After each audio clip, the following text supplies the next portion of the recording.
Revista Espírita, Jornal de Estudos Psicológicos, ano 6º, abril de 1863, número 4, segunda parte. Os sermões continuam, mas não se assemelham.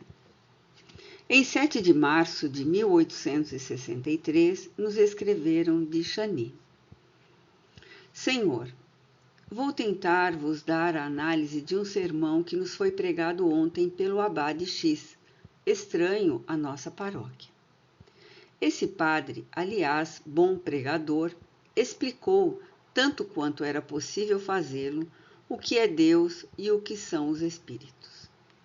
Não deveria ignorar que havia grande número de espíritas no auditório, de modo que tivemos viva satisfação de ouvir falar dos espíritos e de suas relações com os vivos.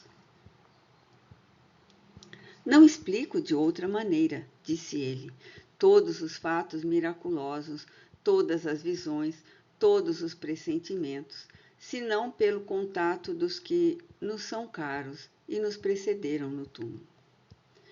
E se eu não temesse levantar um véu muito misterioso, ou vos falar de coisas que não seriam compreendidas por todos, eu me estenderia muito mais sobre este assunto. Sinto-me inspirado e obedecendo à voz da consciência. Nunca seria demais vos aconselhar que guardasseis boas lembranças de minhas palavras. Crer nesse Deus do qual todos os espíritos emanam e no qual todos deveremos reunir-nos um dia. Esse sermão, Senhor, pronunciado numa inflexão de doçura, de benevolência e de convicção, ia muito mais ao coração que aos discursos furiosos, nos quais em vão procuramos a caridade pregada pelo Cristo. Estava ao alcance de todas as inteligências, razão porque todos o compreenderam e saíram reconfortados, em vez de ficarem tristes e desanimados pelos quadros do inferno e das penas eternas, e tantos outros temas em flagrante contradição com a sã razão. Aceitai, etc. V. Graças a Deus, este sermão não é o único do gênero que já nos chamaram a atenção sobre vários outros no mesmo sentido, mais ou menos acentuados que foram pregados em Paris e nos departamentos. E coisa bizarra no sentido diametralmente oposto, pregados no mesmo dia, na mesma cidade e quase à mesma hora.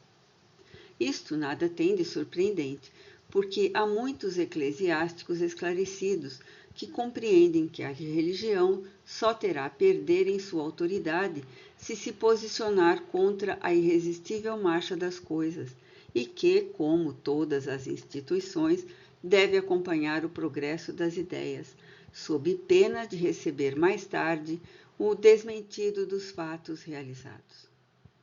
Ora, quanto ao Espiritismo, é impossível que muitos desses senhores não se tenham convencido por si mesmos da realidade das coisas. Pessoalmente, conhecemos mais de um neste caso. Um deles nos dizia outro dia: podem proibir-me de falar em favor do Espiritismo, mas obrigar-me a falar contra minha convicção, a dizer que tudo isto é obra do demônio, quando tenho a prova material em contrário, é o que jamais farei. Dessa divergência de opinião ressalta um fato capital, o de que a doutrina exclusiva do diabo é uma opinião individual que necessariamente terá de curvar-se diante da experiência e da opinião geral. É possível que alguns persistam em suas ideias até em extremis, mas passarão, e com eles suas palavras. Suicídio falsamente atribuído ao Espiritismo. O ardor dos adversários em recolher e, sobretudo, desnaturar os fatos que julgam comprometer o Espiritismo é realmente incrível, a tal ponto que logo não haverá mais nenhum acidente pelo qual ele não seja responsável. Um fato lamentável passou-se ultimamente em Tours. e não podia deixar de ser explorado pela crítica. O suicídio de dois indivíduos que muitos se esforçam por atribuir ao espiritismo. O jornal Le Monde, antigo Envers Religieux, e com ele vários jornais, publicaram um artigo sobre o assunto, do qual extraímos as seguintes passagens. Um casal de idade avançada, o senhor e a senhora, asterístico, ainda em boa forma e desfrutando de uma renda que lhes permitia viver à vontade, entregava-se há cerca de 2 anos a operações de espiritismo. Quase todas as noites reunia-se em sua casa certo número de operários, homens e mulheres, e jovens de ambos os sexos, perante os quais nossos 2 espíritas faziam suas evocações, ou pelo menos pretendiam fazê-las. Não falaremos das questões de toda espécie cuja solução era pedida aos espíritos naquela casa. Os que conhecem o casal de longa data e os sentimentos sobre religião jamais ficaram surpreendidos com as cenas que ali se produziam. Estranhos a toda a ideia cristã, tinham se atirado à magia, passando por mestres hábeis e perfeitos. Um e outro estavam convencidos, desde algum tempo, de que os espíritos os persuadiam vivamente a deixar a terra, a fim de fruir em outro mundo, o mundo supraterrestre, de uma maior soma de felicidade. Com efeito, não duvidando que assim fosse, consumaram o duplo suicídio com o maior sangue frio, fato que hoje constitui um grande escândalo na cidade de Tours. Assim é hoje o suicídio que temos a constatar como resultado do espiritismo e da sua doutrina. Ontem eram os casos de loucura, sem falar das desordens domésticas e de outras desordens que o espiritismo tão comumente tem provocado. Isto não basta para que os homens compreendam, aqueles que fecham os ouvidos à voz da religião, a que perigo se expõe, entregando-se a essa prática estúpida e tenebrosa? Notemos, antes de tudo, que se os 2 indivíduos pretendiam fazer evocações, é que realmente não as faziam, enganavam os outros ou iludiam-se a si mesmos. Portanto, se não faziam evocações reais, era uma quimera, e os espíritos não lhes podiam dar maus conselhos. Eram espíritas, isto é, espíritas de coração ou de nome? O artigo esclarece que eram estranhos a toda a ideia cristã, ademais que passavam por mestres hábeis e perfeitos na magia.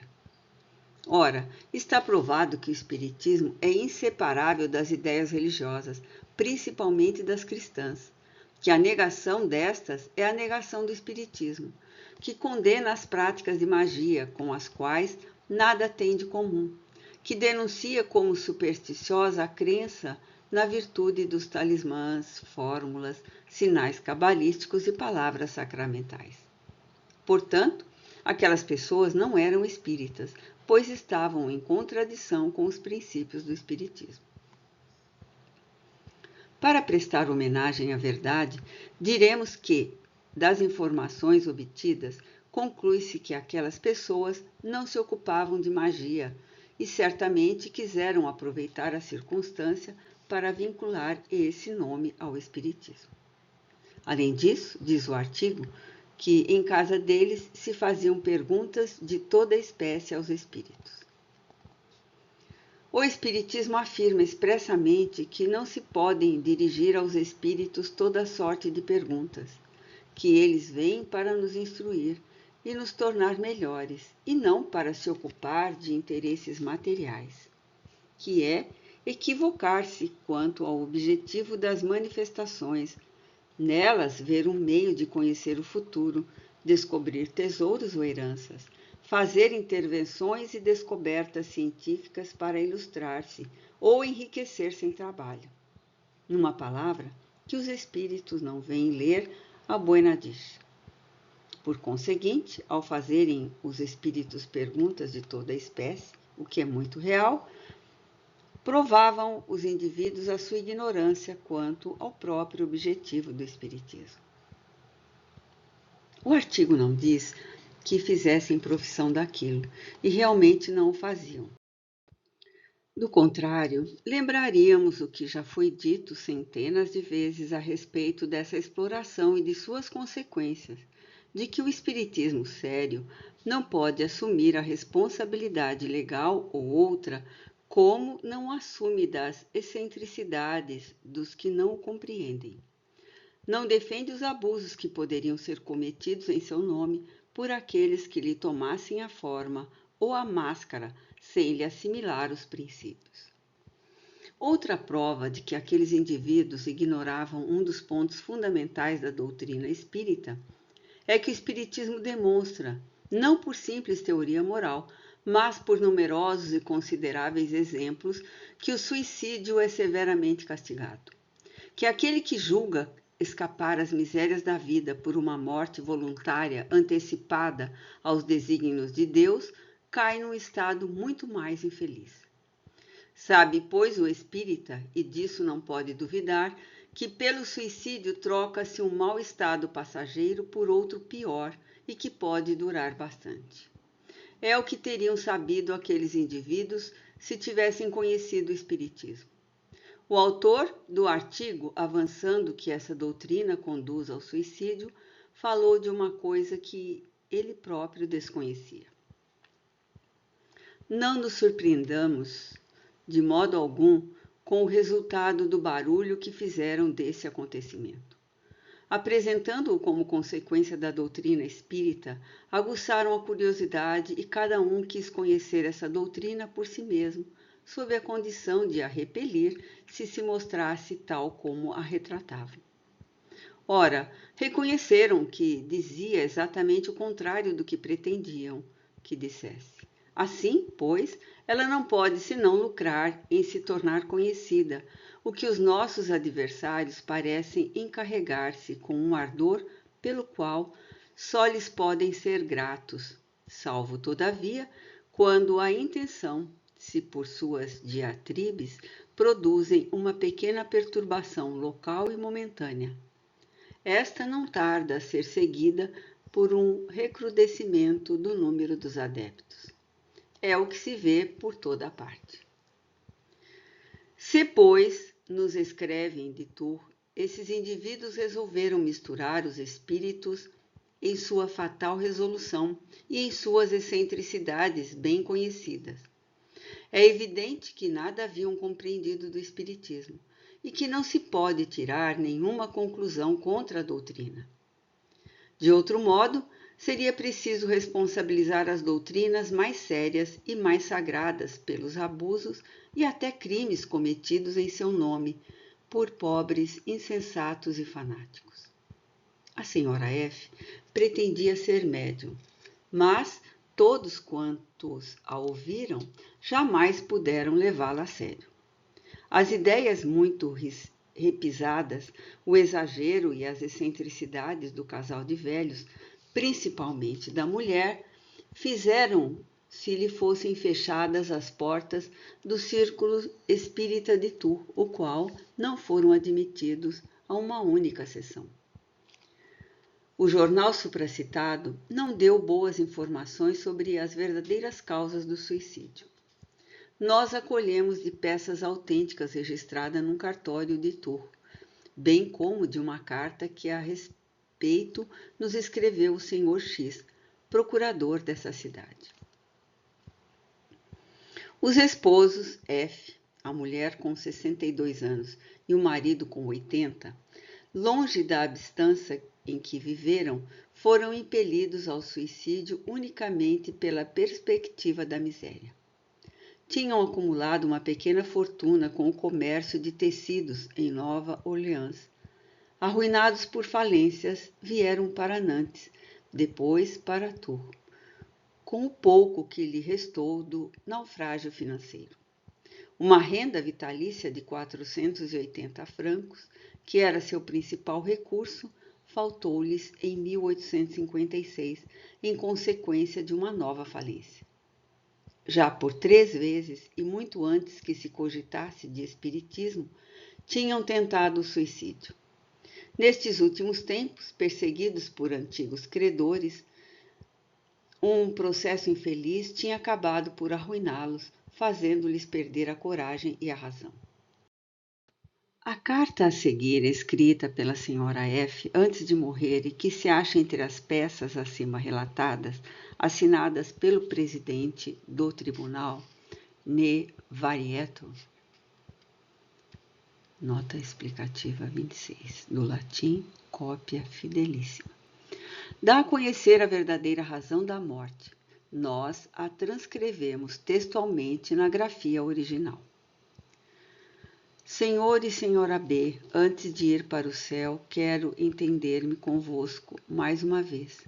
Aceitai meu último adeus. Espero muito, entretanto, que nos veremos. Como parto antes de vós, vou guardar o vosso lugar para quando vier o momento e vou dar parte de nosso projeto. Desde nossas adversidades temos alimentado no coração uma mágoa que não se apagou. É mais que um aborrecimento. Tudo se torna um peso para mim. Tenho sempre o coração cheio de amargura. É preciso que vos diga que há 6 anos que o negócio de nossa casa não termina. Talvez seja preciso consumir mais 2.000 francos. Como vemos que não podemos sair disso, senão com grandes privações, que é preciso sempre recomeçar sem ver o fim, é preciso acabar com isso. Agora estamos velhos, as forças começam a nos abandonar, a coragem falta, a partida não é mais igual. É preciso acabar com isto e chegamos à determinação. Peço que aceiteis meus votos sinceros. Esposa F.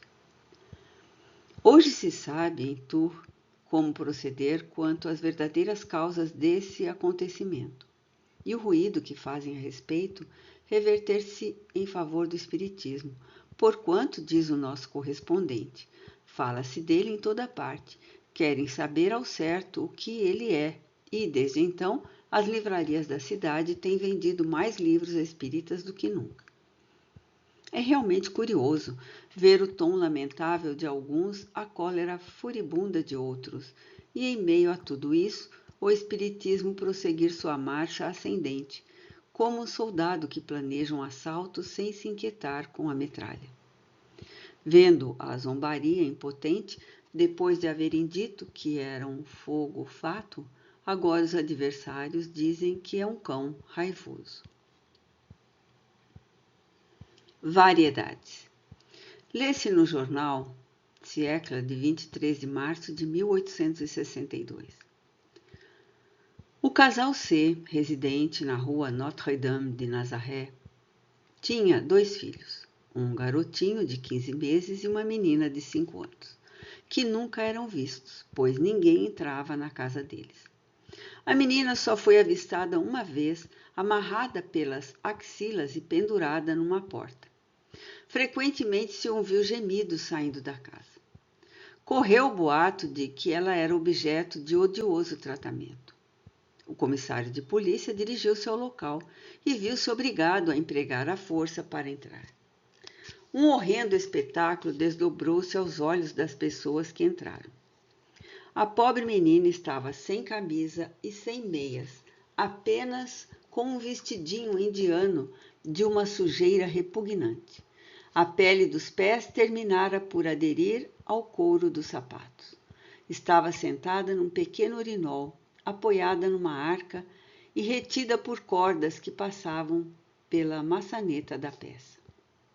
De acordo com o inquérito, estava nessa posição há vários meses, o que havia produzido uma hérnia do reto, que os pais se levantavam à noite para atormentar a vítima. Despertavam-na com pancadas. A mulher com tenazes e o cabo do espanador, o marido com uma corda. Repreendido pelo comissário, o marido respondeu: Senhor, sou muito religioso. Minha filha rezava mal, eis por que quis corrigi-la. Que diria o autor do artigo citado anteriormente a propósito dos suicidas de Tours, se imputasse à religião esta barbaridade de gente que se diz muito religiosa? O ato dessa mãe que matou seus 5 filhos para mandá-los mais cedo para o céu? O da jovem criada que, tomando ao pé da letra a máxima do Cristo, se vossa mão direita vos escandaliza, cortai-a. Cortou a mão a golpes de machado? Ele responderia que não basta dizer-se religioso, mas que é preciso sê-lo na boa acepção, que não se deve tirar uma consequência geral de um fato isolado. Temos a mesma opinião e lhe mandamos a resposta a respeito de suas imputações contra o Espiritismo, a propósito de pessoas que dele tomam apenas o nome. Extratos da Revista Francesa. Os Espíritos e o Espiritismo pelo Sr. Flammarion. Com este título, o Sr. Flammarion, autor da brochura sobre a pluralidade dos mundos habitados, da qual demos notícia em nosso número de janeiro último, acaba de publicar na Revista Francesa do mês de fevereiro de 1863, nota 27 de Allan Kardec, Revista Francesa, Rua de Amsterdã 35, 20 francos por ano. Cada número mensal de 120 páginas, 2 francos. Um artigo inicial muito interessante, cujo começo daremos a seguir. O trabalho que lhe foi pedido pela direção do jornal, coletânea literária importante e muito divulgada, é uma exposição da história e dos princípios do Espiritismo. Sua dimensão quase lhe dá a importância de uma obra especial, pois o primeiro artigo tem 23 páginas grandes em oitavo. Até certo ponto, o autor julgou por bem fazer abstração de sua opinião sobre o assunto e ficar num terreno, de certo modo, neutro, limitando-se a uma exposição imparcial dos fatos, de maneira a deixar ao leitor completa liberdade de apreciação. Assim começa. Num século em que a metafísica caiu do seu alto pedestal e a ideia religiosa quis libertar-se de todo dogma e de todo culto especial, em que a própria filosofia mudou seu modo de raciocinar para atrelar-se ao positivismo da ciência experimental, uma doutrina espiritualista veio oferecer-se aos homens, e estes a receberam. Ela lhes propôs um símbolo de crença e eles o adotaram. Mostrou-lhes uma nova estrada que leva a regiões inexploradas, e com esta via eles se comprometeram. E eis que essa doutrina, baseada nas manifestações dos seres invisíveis, elevou-se, apenas saída do berço, acima das afeições ordinárias da vida e se propagou universalmente entre os povos do Antigo e do Novo Mundo. Que é, pois, esse sopro poderoso, sob cujo impulso tantas cabeças pensantes olharam o mesmo ponto do céu? Vã utopia ou ciência real, engodo fantástico ou verdade profunda, o acontecimento lá está aos nossos olhos e nos mostra o estandarte do Espiritismo, ligando em seu redor grande número de campeões, contando hoje seus defensores aos milhões. E esse número prodigioso formou-se no reduzido espaço de 10 anos. Temos, pois, um evento novo sob os olhos. É um fato incontestável. Ora, seja qual for, aliás, a frivolidade ou a importância de tal evento, não será inútil estudá-lo em si mesmo, a fim de saber se tem direito de nascimento entre os filhos do progresso, se sua marcha é paralela ao movimento das ideias progressistas, ou se não tenderá, como pretendem alguns, a nos fazer retroceder para crenças antiquadas, indignas de nossa consideração. Para raciocinar sobre um assunto qualquer, importa, antes de tudo, conhecê-lo bem, a fim de não nos expormos a apreciações errôneas. Assim, vamos examinar sucessivamente sobre quais fatos repousa o Espiritismo, sobre que base foi construída a teoria de seu ensino e em que consiste sumariamente essa ciência. Observemos que se trata aqui de fatos e não de sistemas especulativos, de opiniões arriscadas, porque, por mais maravilhosa que seja a questão que nos ocupa, nem por isso o Espiritismo deixa de se basear pura e simplesmente na observação dos fatos. Se assim não fosse, se não se tratasse senão de uma nova seita religiosa, de uma nova escola de filosofia, damos por certo que o acontecimento perderia muito de sua importância e que os homens sérios da época presente, na maioria discípulos do método baconiano, não teriam perdido tempo em examinar uma pura questão de teoria. Numerosas utopias se inscreveram no livro da fraqueza humana, para que não se queira mais recolher sonhos proclamados diariamente, concebidos por cérebros exaltados. Ora, vamos francamente e sem segunda intenção abordar essa ciência doutrinária, da qual se disse muito bem e muito mal, talvez por não haverem estudado suficientemente. Nesta exposição começaremos pela origem de sua história moderna, pois o Espiritismo tem sua história antiga, e daremos a conhecer os fenômenos sucessivos que o estabeleceram definitivamente. Seguindo a ordem natural das coisas, examinaremos o efeito antes de remontar a causa. Segue o histórico das primeiras manifestações na América, sua introdução na Europa, sua conversão em doutrina filosófica. Dissertações Espíritas. Cartão de visita do Sr. Jobard. Sociedade Espírita de Paris, 9 de janeiro de 1863. Médium, Sr. D'Ambert. Hoje venho fazer minha visita de confraternização e, ao mesmo tempo, apresentar-vos um velho camarada de colégio com que acabam de enriquecer-se as nossas legiões etéreas. Acolhei-o, pois, como um novo e zeloso partidário da verdade nova. Se em vida não foi um espírita autêntico, podemos afirmar que jamais se pronunciou abertamente contra as nossas crenças. Direi mesmo que no âmago de sua consciência, ele via no Espiritismo a salvaguarda de todas as religiões do futuro. Mais de uma vez em sua vida, teve a indizível felicidade de sentir a iluminação interior que lhe mostrava o caminho da verdade, quando a incerteza estava a ponto de invadir sua alma. Assim, quando trocamos fraterno aperto de mão, apenas algumas horas atrás, disse-me ele com o seu meigo sorriso: Amigo, tinhais razão. Se ele não se prestou ao desenvolvimento de nossas ideias, é que a intuição mediúnica que nele agia lhe deu a entender que nem a hora nem o momento eram chegados e que ele teria corrido perigo em fazê-lo no meio das graves complicações de seu ministério e entre um rebanho tão difícil de conduzir quanto o seu.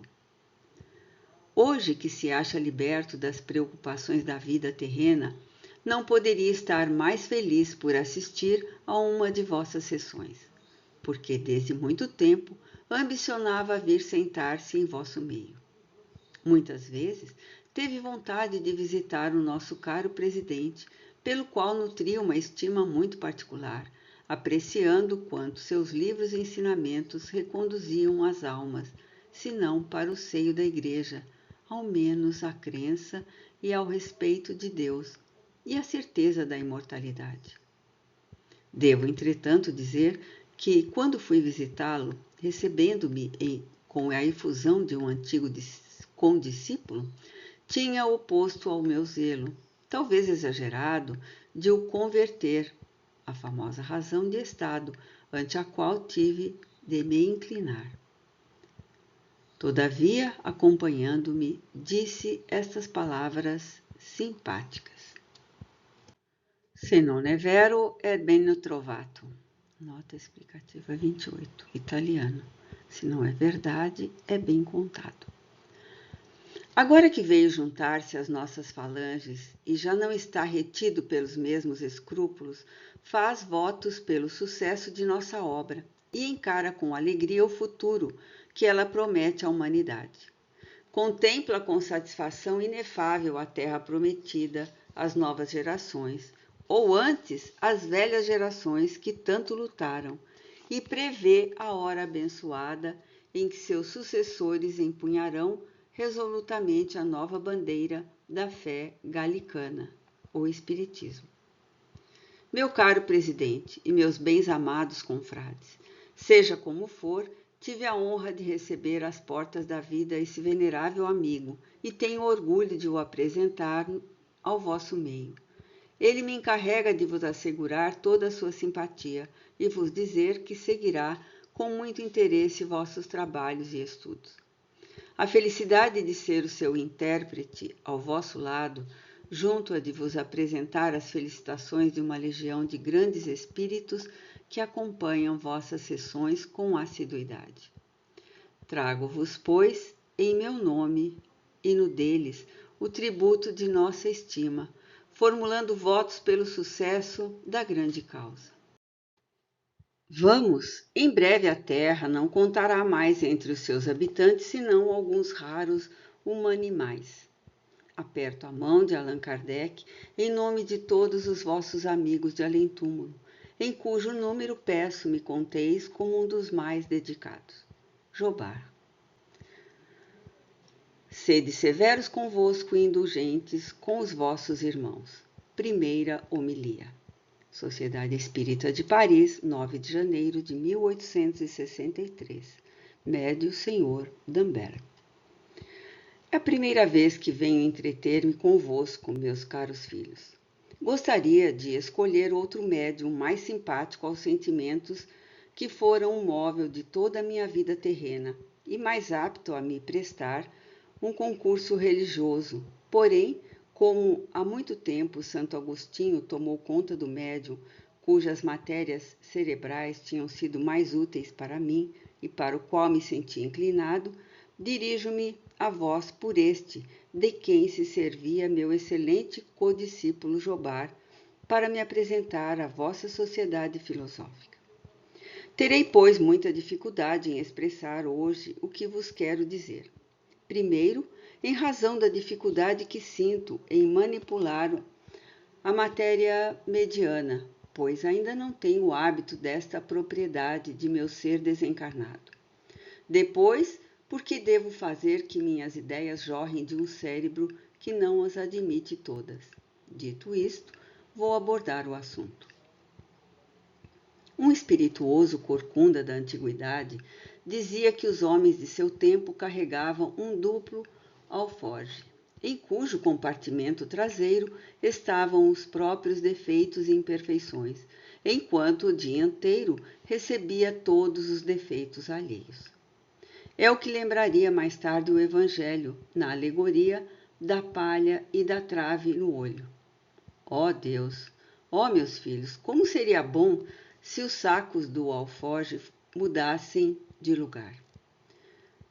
Cabe aos espíritas sinceros operar esta modificação, levando à frente o saco que contém suas próprias imperfeições, a fim de que, olhando-as continuamente, consigam corrigir-se, e pôr de lado o que contém os defeitos alheios, de modo a não lhes ligar nem ciúme nem malícia.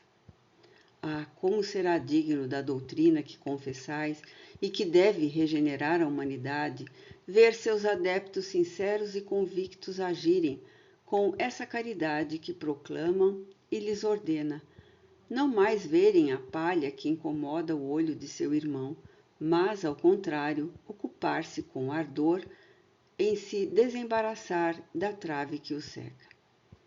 Ah, meus filhos, essa trave é formada pela reunião de vossas tendências egoístas, das vossas más inclinações e de vossas faltas acumuladas, pelas quais tendes, até o presente, como todos os homens, professado uma tolerância paternal, muito maior, enquanto na maior parte do tempo só tivestes intolerância e severidade, para com as fraquezas do próximo.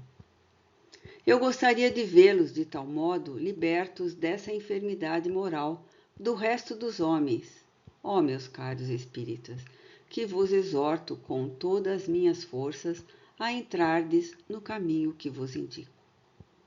Bem sei que muitas de vossas tendências pecaminosas já se modificaram no sentido da verdade, mas ainda vejo tanta tibieza e tanta indecisão em vós para o bem absoluto, que a distância que vos separa do rebanho dos pecadores endurecidos e dos materialistas não é tão grande que a torrente não possa vos arrastar também. Resta-vos uma rude etapa a percorrer para atingirdes a altura da santa e consoladora doutrina que os Espíritos, meus irmãos, já vos revelam há vários anos. Na vida militante, graças sejam dadas ao Senhor, da qual acabo de sair. Vi tantas mentiras se afirmarem como verdades, tantos vícios alardeados como virtudes, que sou feliz por haver deixado um meio onde quase sempre a hipocrisia encobria com seu manto as tristezas e as misérias morais que me cercavam. E não posso senão vos felicitar por ver que vossas fileiras não se abrem facilmente para os sectários dessa hipocrisia mentirosa. Meus amigos, jamais os deixeis apanhar por palavras douradas. Vede e sondai os atos antes de abrir vossas fileiras aos que solicitam essa distinção, pois muitos falsos irmãos procurarão misturar-se convosco, a fim de levar a perturbação e sorrateiramente semear a divisão. Ordena minha consciência que vos esclareça, e o faço com toda a sinceridade de meu coração, sem me preocupar com ninguém. Estais advertidos, doravante agi como convém. Mas, para terminar como comecei, peço-vos uma graça, meus caros filhos, que vos ocupeis seriamente convosco, expulsando do coração todos os germes impuros que a ele ainda possam estar presos, que vos reformeis pouco a pouco, mas sem descanso, segundo a ação moral espírita. Enfim, que sejais tão severos para convosco quanto deveis ser indulgentes para com as fraquezas dos vossos irmãos. Se esta primeira humilha deixa algo a desejar, quanto à forma, não a imputeis, senão a minha inexperiência da mediunidade. Farei melhor a próxima vez que me for permitido comunicar-me em vosso meio, onde agradeço ao meu amigo Jobar por me haver patrocinado. Adeus, meus filhos, eu vos abençoo. François Nicolas Madeleine. Festa de Natal. Sociedade Espírita de Tours, 24 de dezembro de 1862. Médium Senhor N. Esta é a noite em que no mundo cristão se festeja a natividade do menino Jesus. Mas vós, meus irmãos, deveis também vos alegrar e festejar o nascimento da nova doutrina espírita. Vê-la-eis crescer como esta criança. Como ele, ela virá esclarecer os homens e mostrar-lhes o caminho que devem percorrer. Logo vereis os reis, como os magos, virem também a esta doutrina pedir o socorro que já não encontram nas ideias antigas. Não mais vos trarão incenso e mirra, mas se prosternarão de coração ante as ideias novas do Espiritismo. Já não vedes brilhar a estrela que os deve guiar? Coragem, pois, meus irmãos, coragem. Em breve podereis, com o mundo inteiro, celebrar a grande festa da regeneração da humanidade. Meus irmãos, durante muito tempo encerraste no coração o germe desta doutrina, mas eis que hoje ele se manifesta em plena luz, com o apoio de um tutor solidamente plantado, e não deixará que se verguem seus frágeis ramos. Com esse suporte providencial, crescerá dia a dia e tornar-se-á a árvore da criação divina. Dessa árvore colhereis frutos, não só para vós, mas para os vossos irmãos que tiverem fome e sede da fé sagrada. Então, apresentai-lhes esse fruto e gritai-lhes do fundo do coração: vinde partilhar conosco o que alimenta o nosso espírito e alivia as nossas dores físicas e morais. Mas não esqueçais, meus irmãos, que Deus vos fez levedar o primeiro germe. Por esse germe cresceu e que já se tornou uma árvore capaz de dar frutos. Resta-vos algo a utilizar. São os galhos que podeis transplantar. Antes, porém, vede se o terreno no qual confiais esse germe não oculta sob sua camada aparente algum verme roedor, que poderia devorar aquilo que o Mestre vos confiou. São Luís. Encerramento da subscrição romanesca. Este texto eu vou colocar na transcrição do vídeo. Aos leitores da revista.